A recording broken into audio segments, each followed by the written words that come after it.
As almas fortes precisam controlar os seus impulsos pelo pedido consciencial da fraternidade. Há pessoas que, por se sentirem mais fortes, decisivas e poderosas que as outras, embriagam-se com a ilusão do poder, desrespeitando os direitos alheios e sobrepondo-se, com rompança às opiniões dos outros. Atitudes dessa natureza, no meio espírita e no centro, causam má impressão e constrangimento no ambiente, fomentando malquerenças desnecessárias. Em se tratando de espiritismo, tudo se deve fazer para manter-se um ambiente de compreensão e fraternidade, sem exageros, tocado possível de alegria e camaradagem. Num ambiente assim arejado, desprovido de tensões, a espiritualidade flui com facilidade e os espíritos orientadores encontram mais oportunidade de tocar os corações e iluminar as mentes. Por menor que seja, o centro dispõe sempre de mais de um setor de atividades. Deveis de fazer o possível para que em todos eles reine um ambiente fraterno, que é o mais poderoso antídoto dos desentendimentos. A disciplina desses trabalhos, mesmo quando exija maior severidade, como no caso das sessões de desobsessão, deve ser tocada pela boa vontade e a compreensão fraterna. Sem isso, particularmente em se tratando de desobsessão, dificilmente conseguiríamos resultados satisfatórios. Mas a franqueza também é elemento importante na boa solução dos problemas. Quando necessário, o dirigente deve chamar o obsedado em particular e expor-lhe com clareza o que observou a seu respeito, aconselhando-o a mudar de comportamento para poder melhorar. A verdade deve estar presente em todos os momentos das atividades espirituais, mas a verdade nunca pode ser agressiva, sob pena de produzir o contrário do que se deseja. Não queremos esmiuçar todos os problemas e todas as situações no funcionamento de um centro, pois isso seria cansativo e desnecessário. Tocamos apenas em alguns pontos para abrir diretrizes aproveitáveis, segundo a experiência de longos anos nas lides doutrinárias. Outros, com mais capacidade e mais penetração, poderão completar o nosso trabalho com suas contribuições. Nosso desejo é apenas ajudar os companheiros que tantas vezes se aturdem com as dificuldades encontradas. Não propomos regras como possível autoridade, que não somos e ninguém o é, num campo de experiências em que quanto mais se aprofunda mais se tem a aprender. A disciplina de um centro espírita é principalmente moral e espiritual, abrangendo todos os seus aspectos, mas tendo por constante e invariável a orientação e a pureza de intenções. Os que mais contribuem para o centro são os que trabalham, frequentam, estudam e procuram seguir um roteiro de fidelidade à codificação kardeciana. Muito estardalhaço, propaganda, agitação só pode prejudicar as atividades básicas e essenciais do centro, humanitárias e espirituais, portanto recatadas e silenciosas. Os problemas do centro são de ordem profunda no campo do espírito. Mas apesar disso não se pode desprezar as oportunidades de divulgação e principalmente de orientação doutrinária para o povo em geral. Não precisamos de aumentar forçadamente os nossos grupos, somos contrários ao proselitismo, sabemos que nem todos podem aceitar os nossos princípios, mas sabemos também que a verdade deve sempre ser posta ao alcance de todos. Quem quiser encontrá-la não precisará procurar lugares especiais, deve encontrá-la em qualquer parte em que um jornal, um programa de rádio, um livro, um folheto estiver ao seu alcance. Não convertemos nem devemos tentar converter ninguém, pois, como ensinava Kardec, nem todos estão em condições de afinar-se espiritualmente na compreensão dos problemas novos que o Espiritismo apresenta ao mundo em renovação. Mas aqueles que amadureceram na idade espiritual serão úteis na batalha para o amadurecimento de outros. A disciplina autoritária e rígida teve a sua função na disciplinação dos povos bárbaros após a queda do Império Romano. Essa coerção prosseguiu pelos tempos sombrios do medievalismo. Mas a era da razão que surgiu da noite medieval, reivindicou os direitos individuais do homem, na linha ateniense do esclarecimento cultural. O domínio natural da Igreja esgotou-se nos albores do Renascimento, mas o domínio artificial, fundado nos poderes políticos e econômico-financeiros da organização clerical, estender-se aos tempos modernos e ainda se exerce, embora enfraquecido e estropiado, no mundo contemporâneo, em pleno alvorecer da era cósmica. Essa anomalia histórica, nos entrechoques contraditórios da fase de transição, resolve-se aos nossos olhos num desvio violento provocado pelas forças conjugadas dos interesses em jogo, voltando-se para a tradição de Esparta. A força e a violência se sobrepuseram aos ideais atenienses e o indivíduo esmagado pelo peso das massas acarneiradas refugiou-se na servidão medieval, nas oposições inócuas e na revolta do desespero insensato. As leis históricas seguem o seu curso regular, mas quando as acumulações dos fatores históricos, como os lastros esmagadores dos instintos primitivos, acumulados nos socavões do inconsciente coletivo, as obrigam a sair dos canais naturais, elas se desviam à procura dos pontos de retorno. A volta a Esparta, que marcou a fase instintiva das explosões totalitárias, mergulhou o mundo no delírio do arbítrio e da violência. Um terremoto histórico rompeu o chão em que florescia a Belle Époque, a fase lírica e romântica que Stepan Zweig descreveu em O Mundo que Eu Vi, precipitando no abismo todos os valores culturais e humanistas dos séculos XVIII e XIX. O próprio Zweig imolou-se, a seguir, no desespero do suicídio. Os abismos da terra lacerada impedirão-nos o acesso a Atenas. Mas restou uma passagem secreta, uma ponte sobre o abismo, sustentada pelas rochas inabaláveis do Evangelho, orienta pelos sinaleiros subjetivos dos arquétipos de Jung nos rumos da transcendência. Essa ponte era a do novo renascimento do homem e do mundo pelas mãos do Cristo. Era o Espiritismo, que das ruínas da catástrofe histórica fazia ressurgir, ainda cambaleante, a figura fantasmal de Lázaro. O mundo contemporâneo é Lázaro redivivo, ainda envolto em mortalha, com a boca amarrada, os braços e os pés atados, mas atendendo ao chamado do Cristo para reintegrar-se no processo histórico interrompido. Marta e Maria o restabelecem na paz de Betânia, cercada pelas guerras furiosas e as atrocidades produzidas na terra, no céu e no mar pela inconformação e a revolta dos homens. Nessa hora trágica, dantesca não apenas na imagem do inferno de Dante, mas na sua própria essência real, a consciência humana desperta para a busca de si mesma. O centro espírita, na sua singeleza, na sua humildade e na sua podreza, pequenina semente que os abismos ameaçam tragar, sustenta a chama da esperança cristã humanista e trabalha em silêncio na restauração da verdade. Solitário, desprezado pela ignorância arrogante é o centro, o ponto óptico ou visual para o qual convergem todas as possibilidades da ressurreição do planeta assassinado. Temos necessidade urgente de compreender esse momento histórico, decifrar os seus signos para que a esfinge não nos devore.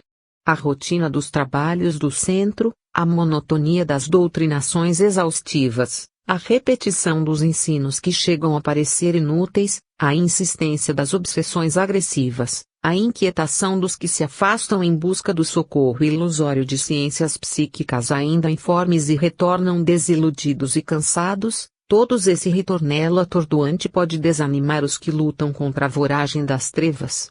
Mas é preciso resistir e continuar. É necessário enfrentar a ignorância petulante dos sábios que ainda não aprenderam a lição socrática da humilde intelectual, do sábio que só é sábio quando sabe que nada sabe. A aura espírita do mundo é de agonia e desespero. Mas foi agonizando na cruz, injustiçado pelos sábios do seu tempo, que Jesus nos ensinou a lição da ressurreição e da imortalidade espiritual. O centro espírita é a cruz da paciência que Jesus nos deixou como herança do seu martírio. Ele nos livra da cruz que o Mestre enfrentou entre ladrões, salvando, morrendo com eles para salvá-los, um através da conformação difícil da dor, outro através da revolta e da indignação que levam ao arrependimento e à reparação. Por isso a disciplina do centro não pode ser a dos homens, mas a dos anjos que servem ao Senhor tatalando no céu as asas simbólicas da esperança. Deixemos de lado a disciplina exigente, para podermos manter no centro a disciplina do amor e da tolerância. Não lidamos com soldados e guerreiros, mas com doentes da alma. Nossa disciplina não deve ser exógena, imposta de fora pela violência, mas a do coração. Tem de ser a disciplina endógena, que nasce da consciência lentamente esclarecida aos chamados de Deus em nossa acústica da alma. A evolução humana se processa no concreto em direção ao abstrato, o que vale dizer da matéria para o espírito ou do corpo para a alma. Na linguagem platônica diríamos, do sensível para o inteligível.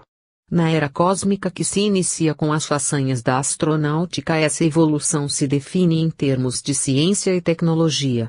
O homem das cavernas saiu de sua toca de bicho para dominar a terra, edificar casas, palácios e torres, templos que apontam para as estrelas, e agora, depois de se livrar na atmosfera com asas e hélices, projetar-se além da estratosfera, mergulha no cosmos, pousa na Lua e regressa à Terra, servindo-se de propulsores terrenos e das forças da gravidade, como se tivesse nascido nos espaços siderais e não do barro do planta. Quem não vê nesse esquema gigantesco e dinâmico o roteiro da evolução humana? De outro lado, rompemos os véus misteriosos de Isis nas pesquisas da física, em que a matéria nos revela as estruturas atômicas da realidade aparentemente compacta e opaca, que se mostra fluida e transparente, e nas pesquisas psíquicas descobrimos que a nossa natureza não é concreta, mas abstrata, pois não somos corpos, mas espíritos.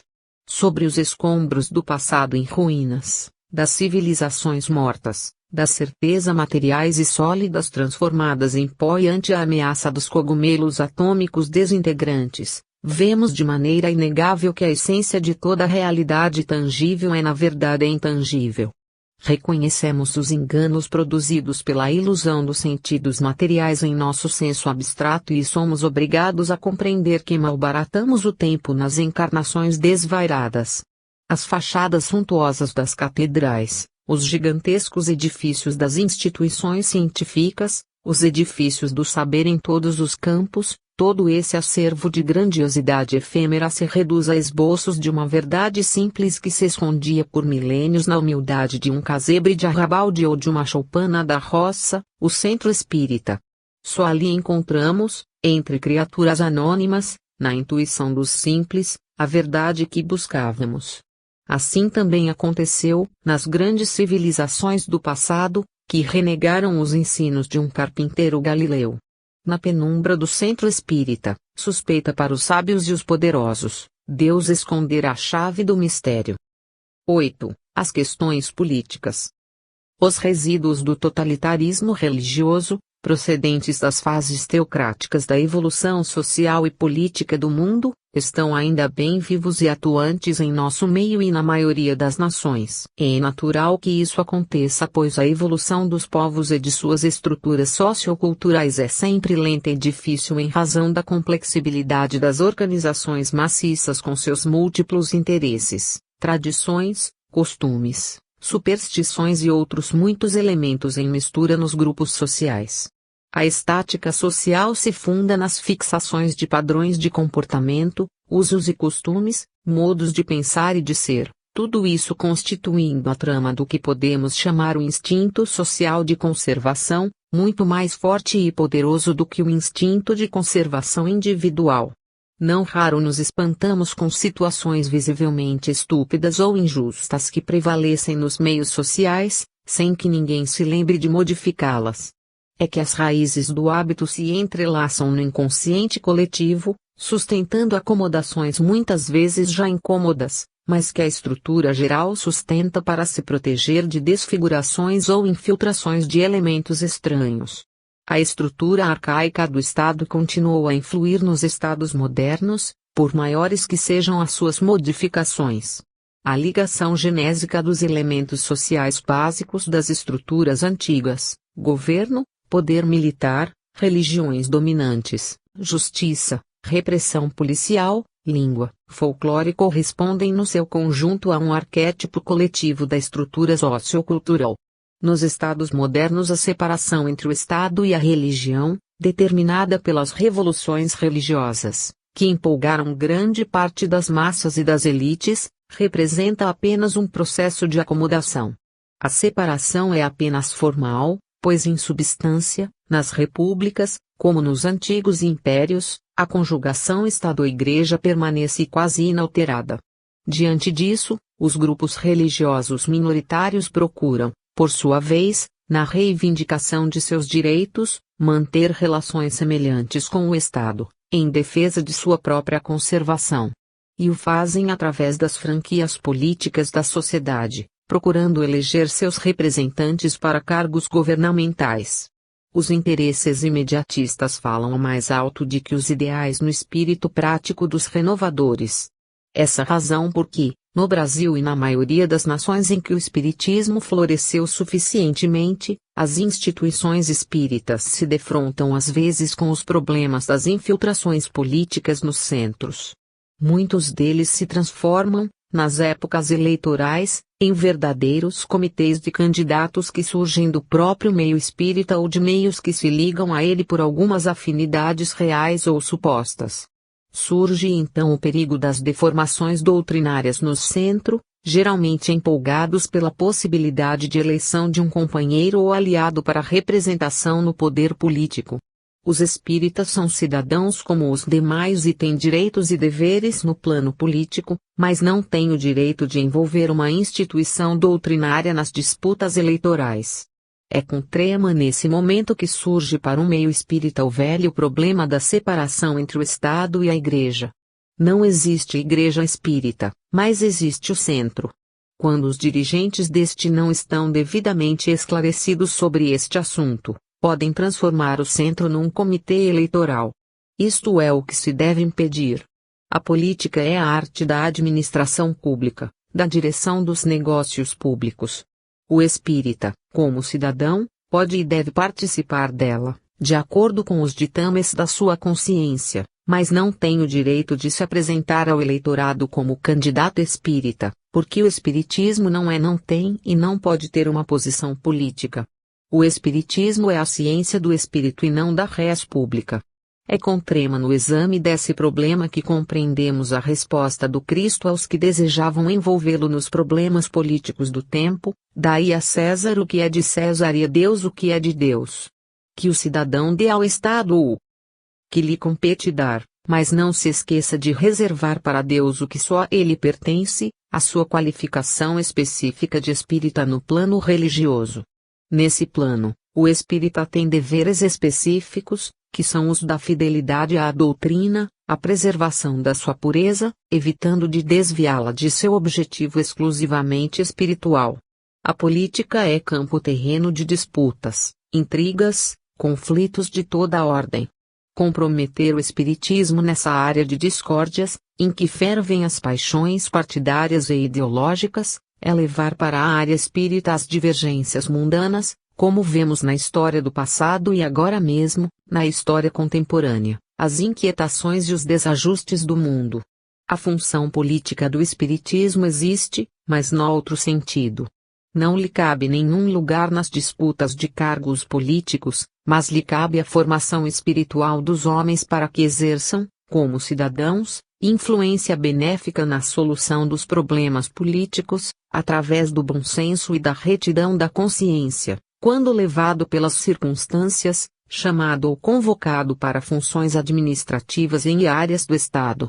O seu esforço para o aperfeiçoamento das estruturas políticas, o seu exemplo de respeito a todos que agem nessa área, o desinteresse puro que demonstrar no exercício de suas funções, sacrificando-se pelo bem público, não constituem, nesses casos, mistura de interesses materiais com objetivos espirituais.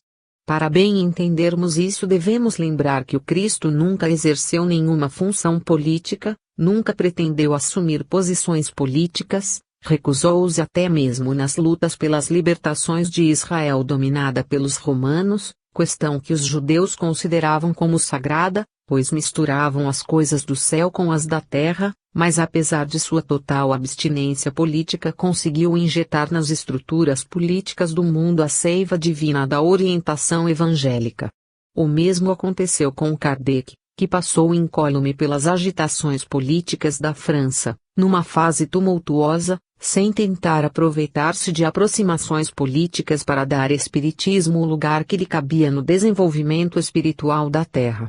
O Espiritismo se liga a todos os campos das atividades humanas, não para entranhar-se neles, mas para iluminá-los com as luzes do Espírito. Servir o mundo através de Deus é a sua função, e não servir a Deus através do mundo, que nada pode dar a Deus, senão a obediência às leis divinas. A política é um campo magnético de forças cruzadas, que exerce várias formas de atração sobre os homens, na pauta de seus múltiplos e contraditórios interesses. Mas o ponto de conexão das energias políticas com os interesses materiais tem nome e sobrenome: egoísmo vaidoso. Nas fases de crise política vemos os políticos engolirem heroicamente cobras e lagartos para equilibrarem nas situações mais difíceis.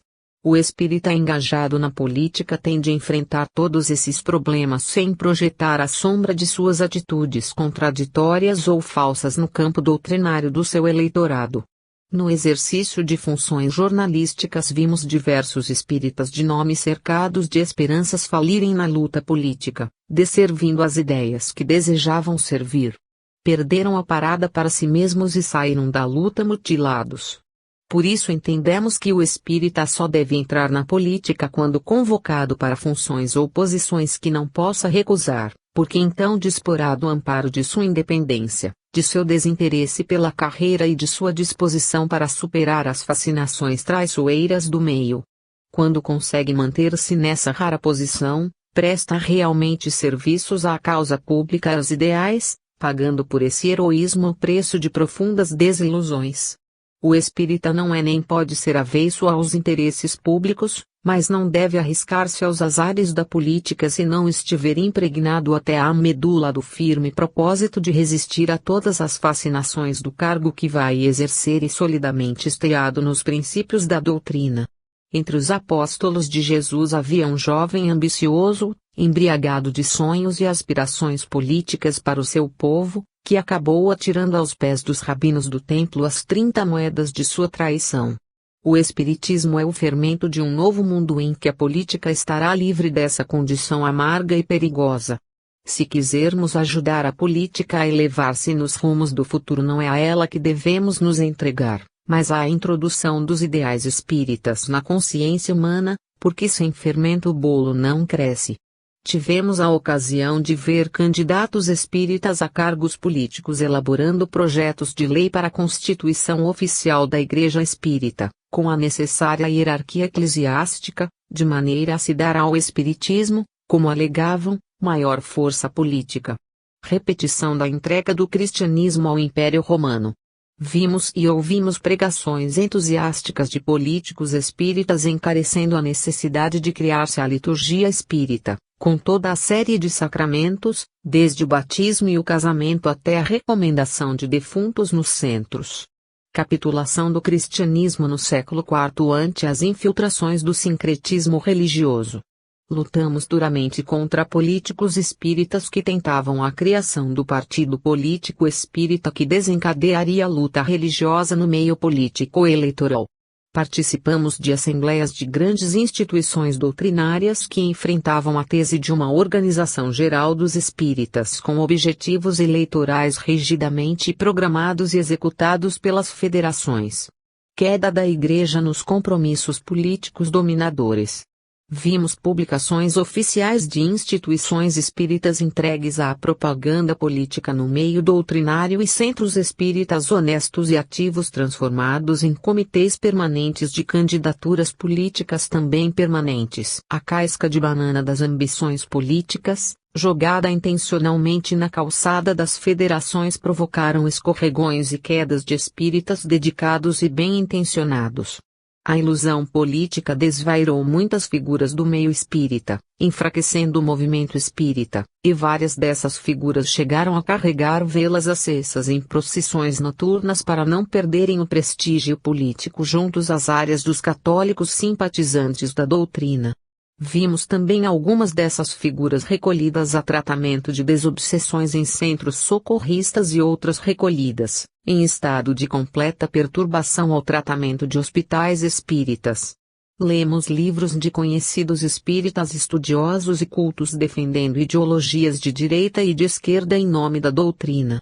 e ainda assistimos ao esfacelamento de mocidades espíritas, dotadas de toda a agressividade da juventude, promovendo movimentos políticos e sustentado teses violentas em favor de um espiritismo mais integrado na realidade social.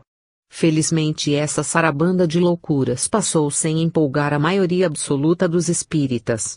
Mas a ameaça pairou sobre o movimento doutrinário e sobre a doutrina, mostrando-nos ao vivo a lamentável falta de conhecimento da doutrina e as consequências a que essa ignorância mesmo da parte de criaturas ilustradas e estudiosas, pode levar o movimento doutrinário. Em todos esses casos, a fascinação política se conjugava com interpretações sofísticas de princípios doutrinários, que justificavam não intencionalmente, os perigosos desvios do pensamento espírita. No centro espírita, por essas e outras, não se pode restringir as atividades apenas ao aspecto religioso e assistencial.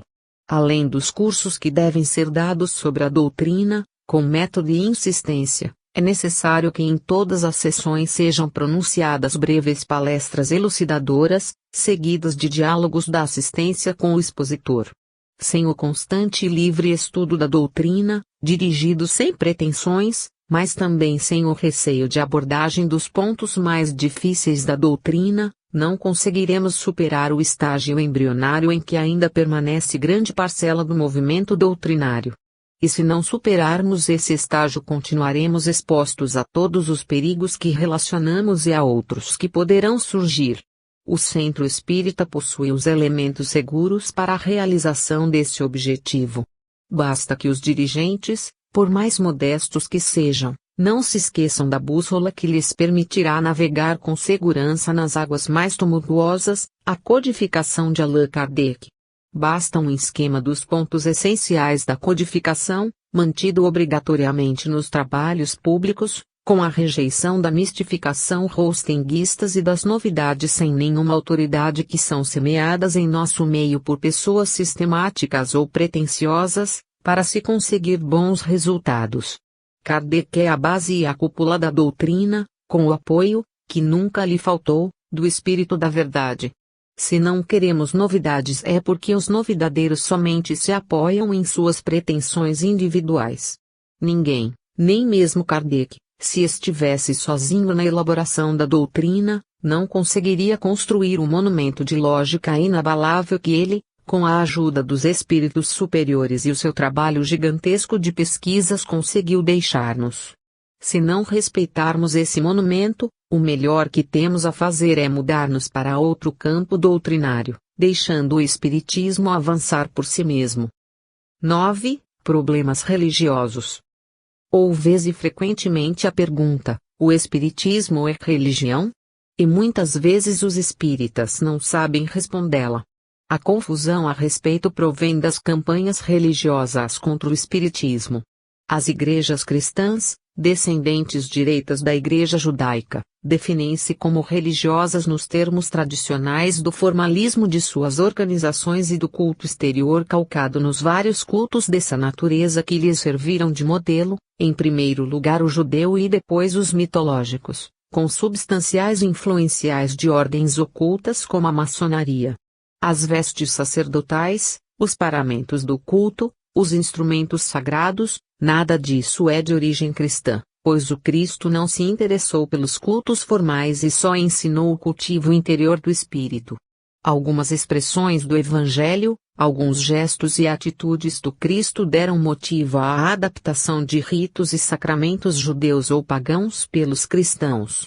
Como o Espiritismo, fiel ao espírito da renovação cristã, não aceitou o culto exterior, a organização clerical profissional, nem rituais, as igrejas cristãs fundaram-se nisso para declarar que o espiritismo não era religião. Ligadas aos estados, elas tiveram facilidade de influir nos organismos estatais para fazerem prevalecer a sua tese.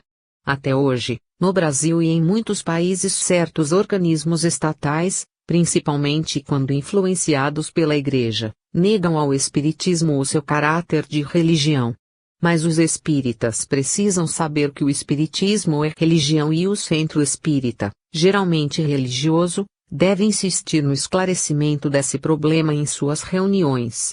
Não se trata de querer-se obter regalias governamentais para os centros, mas de se colocar a verdade do fato.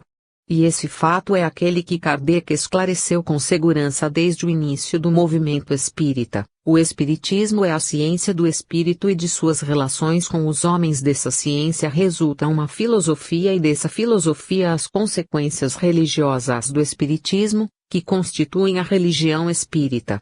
Kardec, como Jesus, não era clérigo de nenhuma religião. Foi pedagogo, cientista e filósofo, diretor de estudos da Universidade de França. Ao enfrentar o problema das manifestações espíritas, que no seu tempo agitavam a América e a Europa, encarou-as como cientista. Observou e pesquisou os fenômenos espíritas, como cientistas observavam e pesquisavam os fenômenos físicos, descobrindo-lhes as causas, identificando a sua origem, a natureza e descobrindo as leis que os regem. Desse trabalho minucioso e aprofundado, no conforto de hipóteses diversas, nasceu no mundo a ciência espírita. Grandes nomes das ciências no século passado e neste século continuaram na linha de pesquisa de Kardec e confirmaram a validade das suas descobertas. Surgiram depois as ciências correlatas, entre as quais se destacaram a metapsíquica de Richet, a psicobiofísica de Notzing e por fim, a parapsicologia atual, todas elas filhas do espiritismo.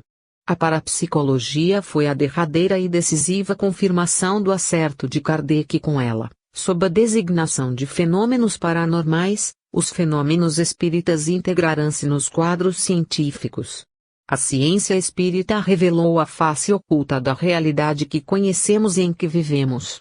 Levantou as cortinas que ocultam os bastidores do palco em que representamos os nossos papéis e duplicou os conhecimentos humanos, até então restritos ao plano exterior das manifestações da vida.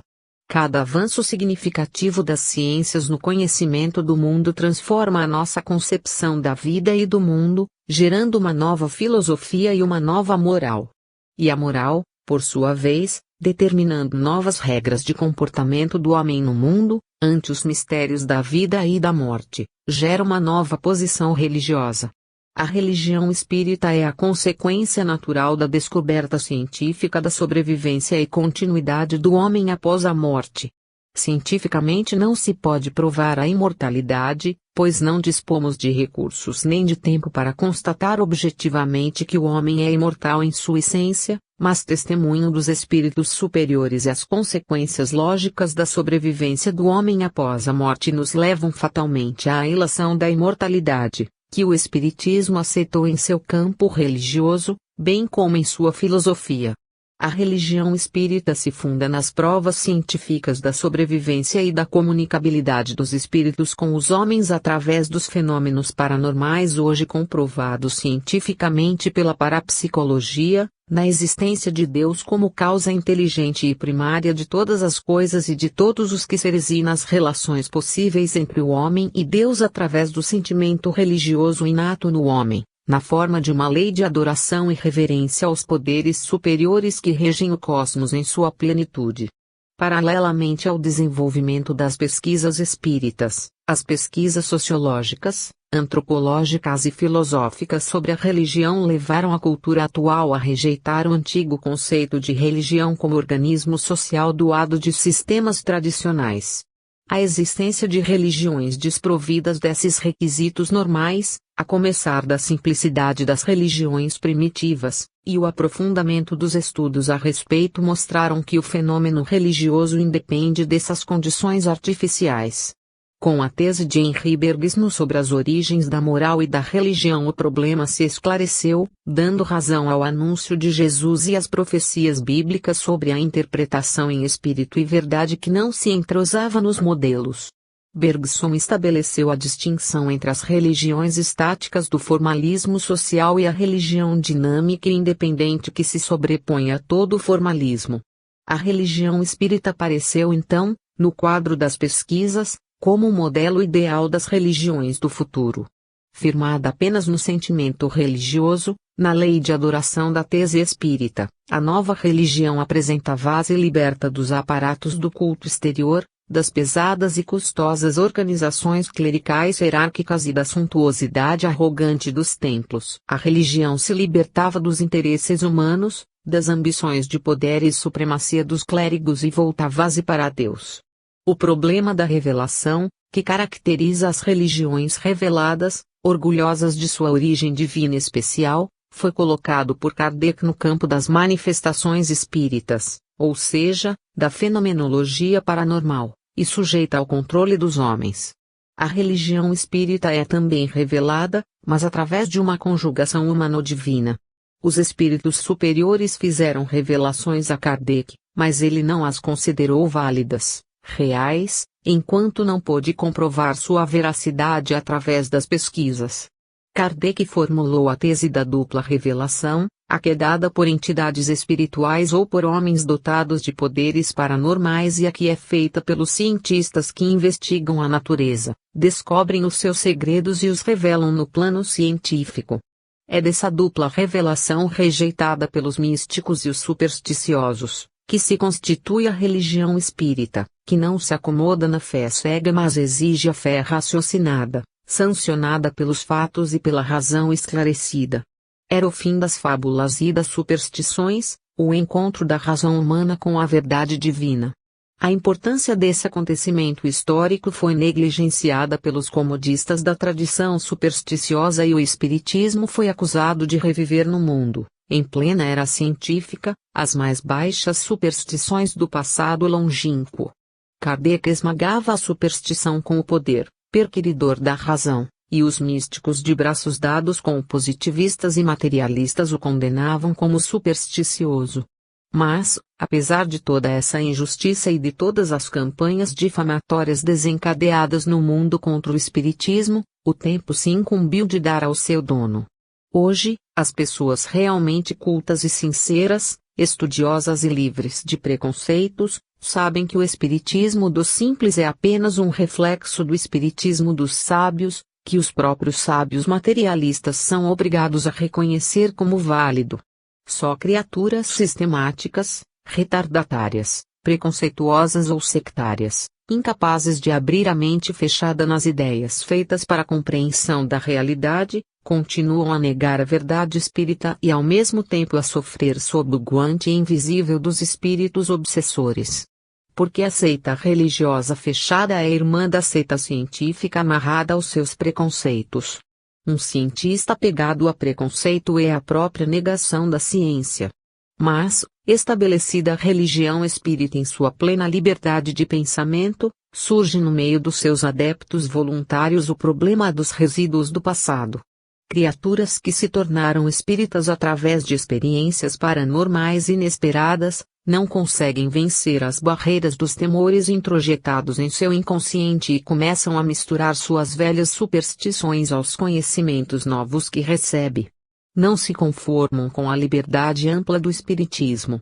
Sentem a falta da canga ao pescoço calejado e procuram transformar os dirigentes de centros em sacerdotes de um novo tipo e caem de joelhos diante de pobres médiuns falíveis, na esperança de graças impossíveis.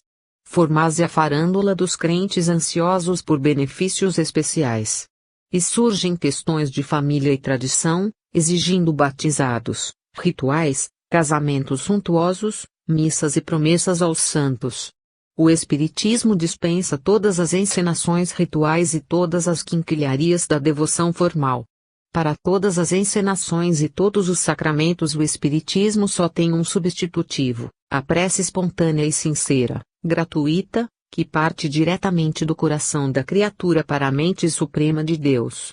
No centro espírita esse problema deve ser objeto de estudos constantes, de esclarecimento seguro, para que a propagação irrefreável da doutrina não se faça manchada pelos resíduos de um passado de heresias e fogueiras assassinas em nome de Deus.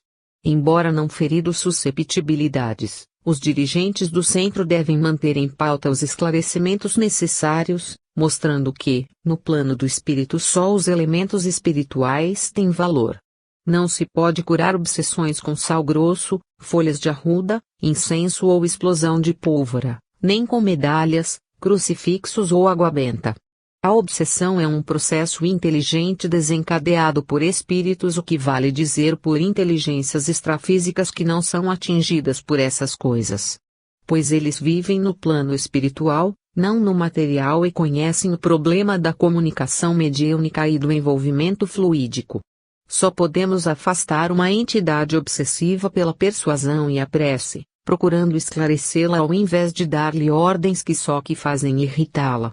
Os centros espíritas que aceitam os métodos antiquados dos antigos esconjuros e exorcismos revelam a mais grosseira ignorância da doutrina espírita, que é essencialmente irracional. A razão não pertence à matéria, mas ao espírito. Os fracassos das práticas de exorcismo se comprovam no mundo inteiro através de todas as fases históricas. Enquanto os exorcistas ou exorcizadores gastam energias e perdem tempo, com prejuízo de sua própria saúde e do desgaste físico dos obsedados, chegando, não raro, a resultados tristemente negativos, a doutrinação espírita revela por toda parte a vantagem da ação persuasiva e inteligente sobre os agressores inteligente. O valor da prece, mental ou falada, revela-se sempre eficaz, pois a vibração espiritual de uma prece sincera atinge o obsessor de maneira envolvente, chamando-o à razão. No tocante aos problemas da prece, convém lembrar, como ensina Kardec, que as mais eficazes são as preces espontâneas, não formais e decoradas, mas pronunciadas com sentimento e desejo real, consciente, de beneficiar tanto à vítima quanto ao algoz.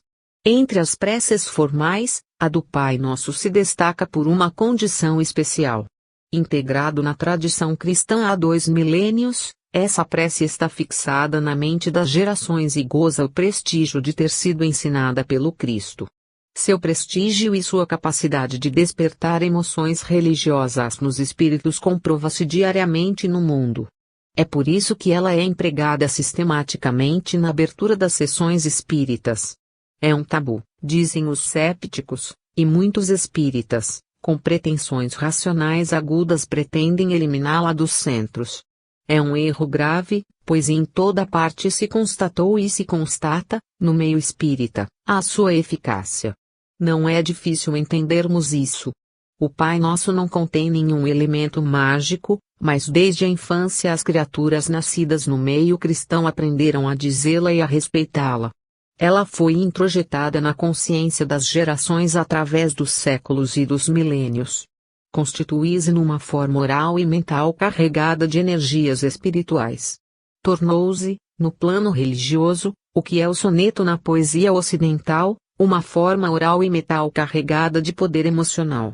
Os espíritos perturbadores, que têm consciência de sua posição negativa e criminosa, pois todos a têm, são tocados no íntimo, em sua sensibilidade profunda e em sua afetividade quando ouvem essa prece, principalmente se pronunciada por pessoas que sentem a sua mensagem e conhecem as razões da sua eficácia.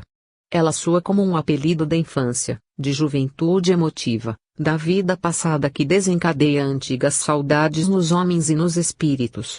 A figura de Jesus, a força ôntica da palavra Pai, que vibra como um apelo a Deus e uma evocação do seu poder supremo e ao mesmo tempo misericordioso, vibra como a primeira nota vigorosa e amorosa de uma imprecação ao céu, às regiões superiores que desejam atingir, por mais infeliz que seja a sua situação atual. Despertando-se na consciência e na emotividade do espírito as ternas lembranças dos entes queridos, do amor que experimentou na vida familiar terrena, dos momentos de felicidade e alegria que gozou entre criaturas queridas. São esses os toques profundos que o Pai Nosso produz nos corações fluídicos ou encarnados, como uma canção de outros tempos, antiga que, na ternura de suas notas e de sua harmonia, nos faz voltar às oportunidades pedidas. Criaturas pretensamente irracionais analisam e criticam o Pai Nosso, apontando possíveis erros e absurdos no seu texto mais usado e longo, que é o do Evangelho de João. Entidades maldosas costumam soprar a essas criaturas ideias negativas, tentando desviá-las da prática dessa prece. Bastaria esse fato para nos confirmar o valor do Pai Nosso. Os evangelhos registram formas diferentes da prece de Jesus.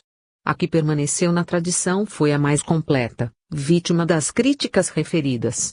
Tentemos analisá-la rapidamente em todos os seus termos, desfazendo essas críticas levianas. Pai, com essa palavra inicial Jesus deu um golpe vibrante na antiga concepção politeísta de Deus e na ideia bíblica, bem judaica, da posição exclusivista de Deus e na sua condição mitológica de guerreiro, o velho Deus dos exércitos. Nesta profunda palavra temos a universalização de Deus como Pai de toda a humanidade. Ela destrói a velha e absurda ideia dos deuses de cada povo, em luta uns com os outros nas guerras dos povos. Que estais no céu, afirmação da presença de Deus no infinito, acima de todos os divisionismos humanos, pois o céu não é um lugar determinado, mas a totalidade cósmica. Deus no céu cobre na sua misericórdia toda a terra e todos os mundos, todas as constelações do infinito. Santificado seja o vosso nome. Que seja reconhecido o nome de Deus como santo por todos os seres, anjos, espíritos e homens, que santificarão o nome de Deus em si mesmos, na sua consciência. Assim na terra como no céu, especificação clara do reconhecimento universal do nome de Deus. Venha a nós o vosso reino, que o reino de Deus, ideal superior de justiça e de paz perfeita, venha para nós todos. Seja feita a vossa vontade, assim na terra como no céu, que os homens, os espíritos e os anjos cumpram no céu e na terra, por toda parte, a vontade suprema de Deus, revelando-os aqui o princípio da comunhão constante e perfeita entre o mundo espiritual e o mundo terreno. O pão nosso de cada dia dai-nos hoje. O pão simboliza o alimento geral de todos os seres, o espiritual e o material, que os povos daquele tempo repartiam nas mesas simbólicas das cerimônias religiosas. Jesus mesmo repartiu o pão com os discípulos na ceia da Páscoa, e foi no partir do pão que os discípulos o reconheceram, depois da ressurreição, na estrada de Emaús. Esse alimento essencial é pedido a Deus, que é o Pai, para que não nos falte. Perdoai as nossas ofensas como as perdoamos aos nossos inimigos. Os inimigos são os que nos perseguem e caluniam.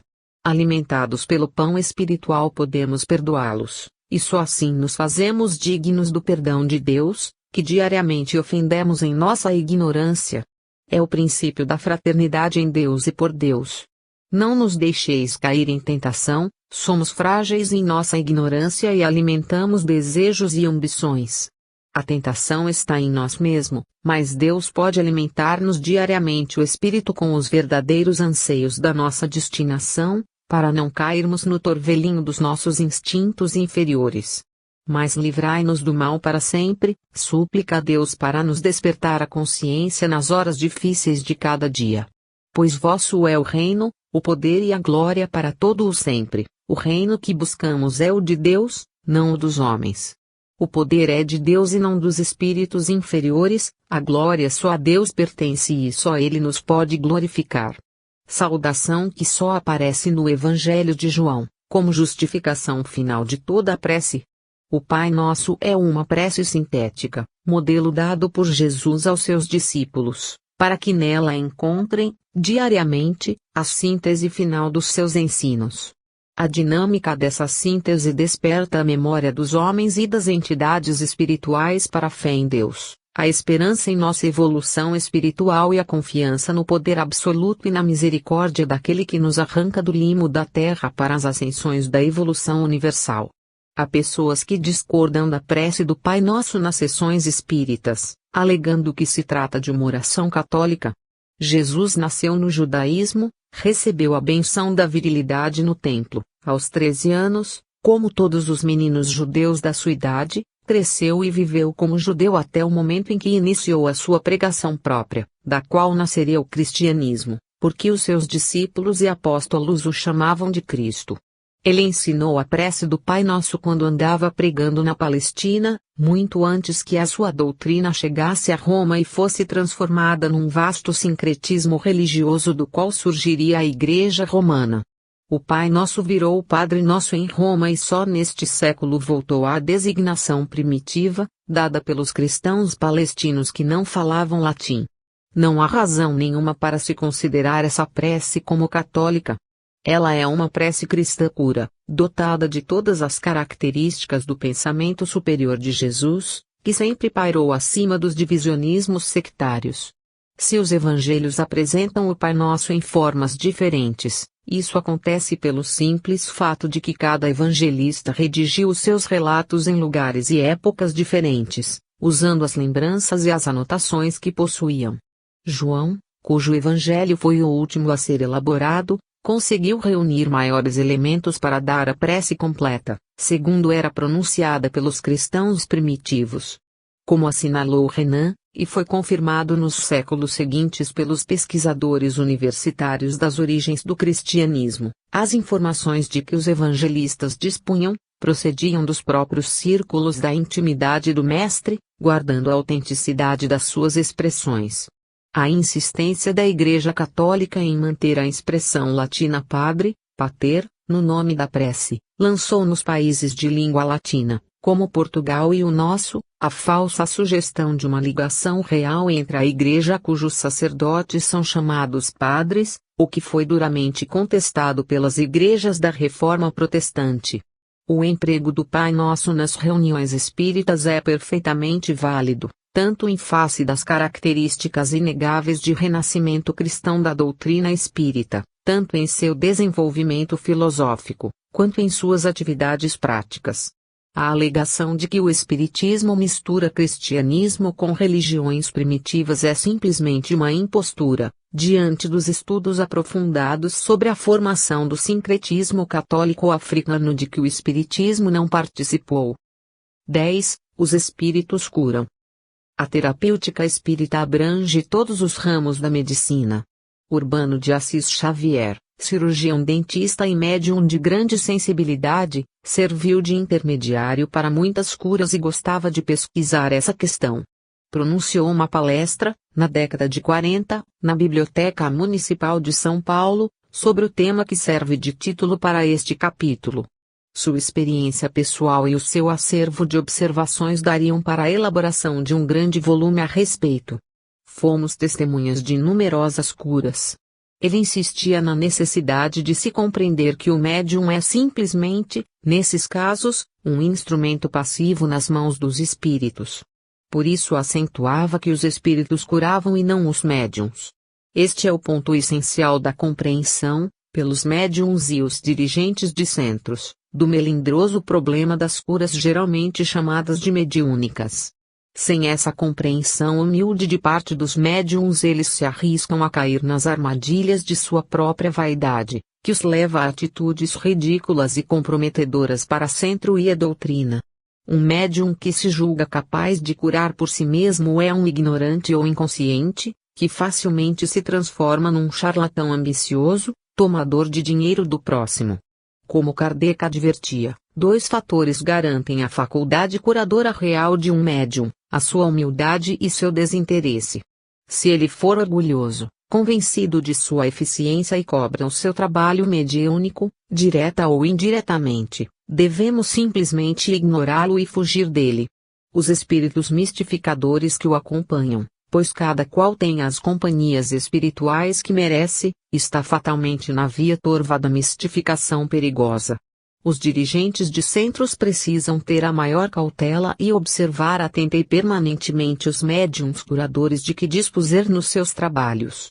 As manobras de envolvimento dos mistificadores são sutis e envolvem ao mesmo tempo o médium vaidoso, os dirigentes sem conhecimento doutrinário e bom senso e os pacientes que se entregam cegamente a experiências perigosas, fiados numa fé supersticiosa e cega. Devemos ter sempre em mente que estamos na Terra para evoluir, desenvolvendo nossa capacidade de trabalho e prudência. Espíritos em evolução, se nos entregamos às pretensões de superioridade e de merecimento pessoal, os bons espíritos não interferem para não prejudicarem o nosso aprendizado. Teremos de passar pelas experiências negativas, a fim de atingir os objetivos de nossa encarnação. Podemos pedir a Deus o que quisermos, mas só receberemos aquilo de que realmente carecemos. A prece nos ajuda, estabelece a nossa sintonia com os espíritos benevolentes, mas se deixarmos de lado o bom senso e a perspicácia, se não nos mantivermos em vigilância, esperando tudo do céu e não usado o nosso discernimento, só a experiência, por mais dura que seja, poderá corrigir-nos. Analisemos bem este problema para não chorarmos mais tarde sobre a nossa incúria. Os espíritos bons nos amparam, assistem e ajudam, dando-nos orientação e conselhos intuitivos, mas não tomam o nosso lugar naquilo que só a nós pertence. A cura espírita não se efetua, por mais dedicados que sejamos ao espiritismo, por mais abnegados no tocante ao próximo, se a doença ou deficiência que sofrermos for em si mesmo o remédio de que de fato precisamos. Os interesses superiores da evolução espiritual estão sempre acima dos nossos interesses individuais e passageiros. Se uma pessoa é cega ou está ficando cega, é porque a prova da cegueira ajudará a desenvolver a humildade em lugar da vaidade que cultivou no passado. Já estamos sendo espiritualmente curados. Fala-se muito em méritos e recompensas, mas não se trata disso na questão das curas. A questão de méritos é nossa, e como somos sempre demasiado generosos em nosso auto-julgamento, ao receber uma cura nos consideramos premiados. Para Deus e portanto para os espíritos superiores, a doença é a cura de nossas imperfeições e a cura é que nos predispõe para as provas que ainda teremos de enfrentar. Por tudo isso, enganam-se os médicos que encaram a terapêutica espírita hoje chamada de paranormal, como uma forma de concorrência do espiritismo com a medicina. Os médiums não podem curar o que querem e quando o querem. Por isso Jesus empregava a expressão figurada, perdoados foram teus pecados, quando conseguia curar alguém. O perdão, em linguagem legal, equivale a uma suspensão da pena. Os pecados estavam perdoados porque a pena havia chegado ao fim. A pena não havia sido imposta por decreto e nem seria suspensa por decreto. Nossa evolução é um processo natural de desenvolvimento de nossas potencialidades. Aquilo que obstrui esse desenvolvimento provoca coágulos na estrutura psíquica, extremamente fluídica, gerando doenças e deficiências orgânicas. Aquilo que facilita o desenvolvimento produz curas e possibilidades de curas. Essas possibilidades podem resultar em curas, tanto por intervenção mediúnica quanto por intervenção médica. A razão por que o médico falha em casos que o médium resolve, e vice-versa, não decorre de méritos deste ou daquele, mas das necessidades reais do paciente. Se este necessita de fortalecer sua fé ou de quebrar o seu orgulho, pode receber a cura mediúnica ou espiritual, e se aquele precisa submeter-se a intervenções cirúrgicas, para reequilibrar sua consciência em relação com o passado, não conseguirá a cura paranormal. Isso não depende de uma decisão momentânea de Deus, mas do que já estava determinado na estrutura de causas e efeito da vida atual da pessoa. Trata-se de um determinismo relativo, de que causas e efeitos correspondem sempre às exigências da lei de evolução espiritual. Nesse determinismo pode haver alterações, segundo os novos rumos que a evolução individual tomar na presente existência. Temos de examinar esses problemas à luz da doutrina espírita. Infelizmente escasseiam esses estudos entre nós, de maneira que temos sempre uma visão demasiado antropomórfica desses processos. No centro espírita o problema das curas não pode restringir-se a tentativas ocasionais ou aleatórias. Estamos numa fase de intenso desenvolvimento científico e cultura em geral e precisamos aprofundar o estudo da nossa doutrina em evolução com todos os progressos da atualidade. Kardec nos deixou em sua obra uma vasta herança que ainda não soubemos aproveitar. Contentamos com o espiritismo superficial, de tipo sectário, sem nos preocuparmos com a reflexão acurada e logicamente dirigida dos princípios doutrinários.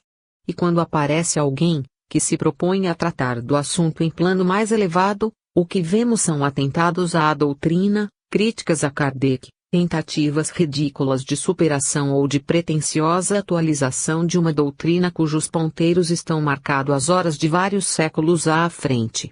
Não perdemos ainda o hábito indígena do cocar e da tanga. Gostamos de enfeitar a cabeça com penas coloridas de araras e apresentar-nos de tanga ante a cultura nacional.